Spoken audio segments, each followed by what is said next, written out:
Hi Year 7, welcome back to week 3 of Japanese. Most of you have been working pretty well on your Japanese from weeks 1 and 2.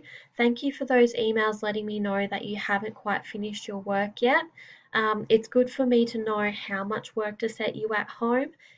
The work that I set for week 1 and week 2 is the normal amount which we cover at school. However, I realise that learning at home is new for everybody.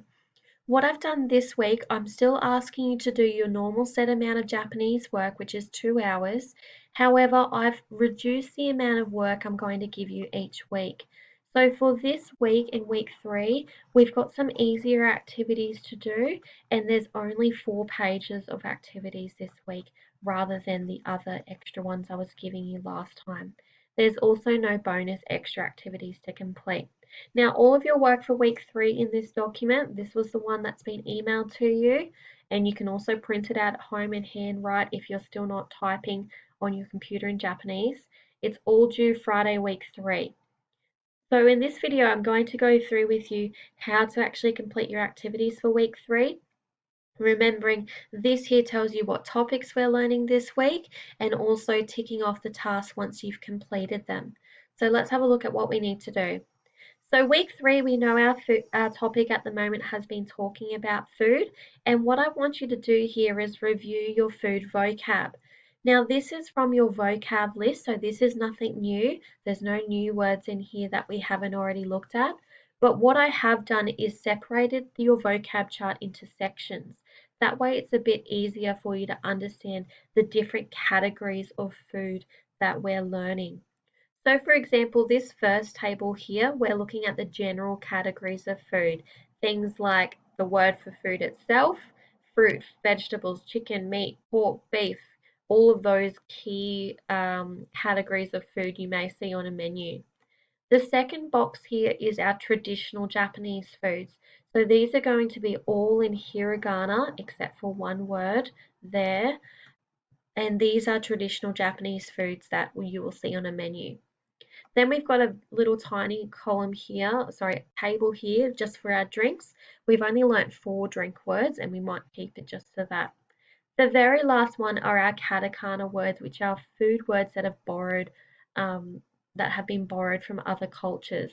So things like chipusu sounds like chips, or hanbagu sounds like hamburger. So these are foods that Japanese people did not originally have before trying new foods from other cultures.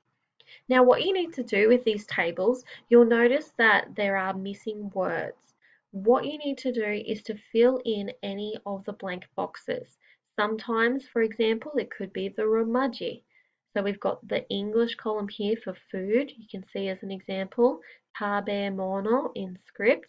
And so then I would have to write tabemono in the romaji here. For meat, we've got meat and we've got the pronunciation of niku. The missing column is the script, so in there I would have to write ni and ku in script. So any of those blank boxes, make sure that they're in the matching column of what you actually need to fill in. Sometimes it's the English word, sometimes it's the script, sometimes it's the romaji. That's all you need to do for the first page there. For the next page, we have 2 pictures of teishoku. Teishoku means a meal or a set dish in Japanese.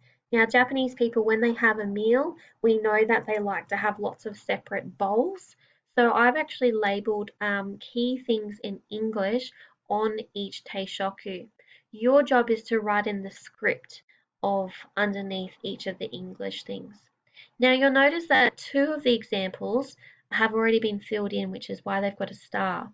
So these are words that we have not learnt yet and you're not meant to know them. So for example, this little plate here on the side is pickles. And Japanese people love to eat pickles with fish for some reason. The word for pickles in Japanese is tsukemono. You don't know that, so I filled that in for you. Same down here, we have a bowl of salad or some lettuce.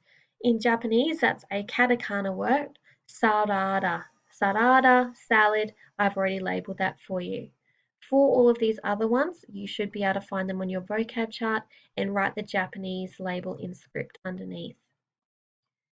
The next part that we're going to do in week 3 is review our sentence patterns from week 1 and week 2. So we have already learnt 3 sentence patterns. One of them is describing the price of a dish. Then you want to say what you're eating and what you will have or what you might order from a menu. In this column here, this is the example column. So I've given you examples in the same layout as your vocab chart. Remember, your sentence patterns are on the back of your vocab chart, so that's where you need to go for this section.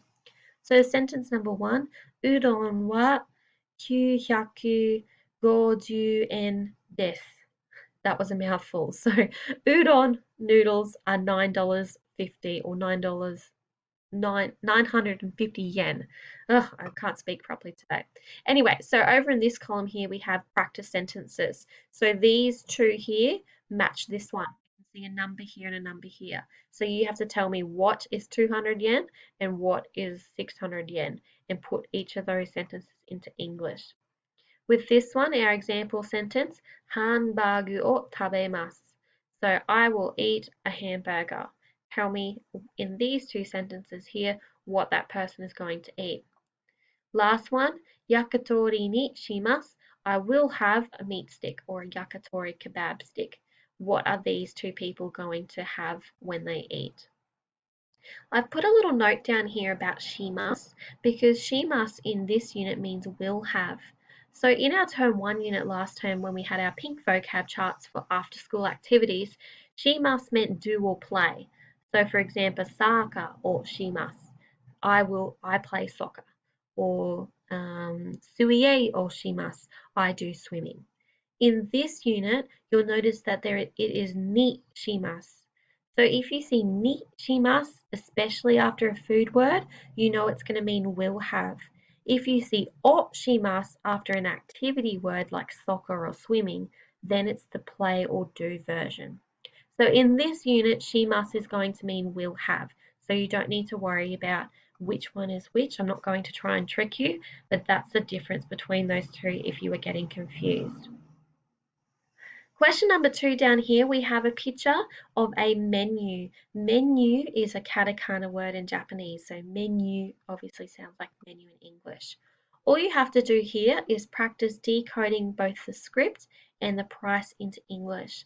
So for example, here we have a plate of sushi. Sushi is sushi in English. We use that Japanese word. 700 yen is roughly $7. So remember, Japanese people count in cents. So if you see a price that is 700, that's 700 cents. There's roughly 100 cents in a dollar, and so that would be roughly $7. I was speaking to some people on email last week. They were a little bit confused with the prices. Again, the easiest way to estimate the price is move the decimal place back 2.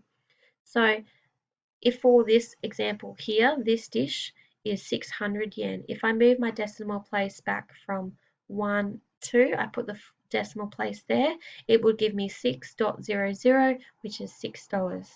This one over here, it's 1,050 cents. If I move my decimal place back 2, I would have 10.50, which is roughly $10.50. So have a go at putting that menu into English. Now, based upon this menu above here, these two cat cartoon characters are talking about what they want to eat. And now this is your friend here, and then this is going to be you, which is why it's a blank spot. So your friend, and you are going to be at this Japanese restaurant, and you're looking at this menu above. He's asking you a question, actually 2 questions, and your job is to figure out what that question means in English and write a reply in Japanese. So for example, if he was saying, what are you going to have? From the menu above, you can pick something that you want to eat and write the reply in Japanese. And then he asks you another question about it and you need to answer there. So figure out what these 2 questions mean. They're on the back of your vocab chart and write one sentence as an answer for each of those. Now the last page that we're going to look at in week 3 is looking at some of our comment words. You'll notice at the top of your vocabulary chart on the back, there are 15 small boxes. They're not necessarily sentence patterns, they're more like phrases that you say when you're eating. So for example, oh, ii desu ne. Oh, good, isn't it? Or, when the waiter brings you a meal, arigatou gozaimasu. Thank you very much. Oishii desu. This looks delicious. Itadakimasu, let's eat it. So these are some of the phrases you'll be using in your conversation. So this conversation below, it's already completed for you. All you need to do here is put them into English. Now I've given you a hint here. They're discussing the menu on this previous page. So some of these food words are going to turn up into the menu down here. Same as some of the prices, that might be a hint about what was 1,050 yen there.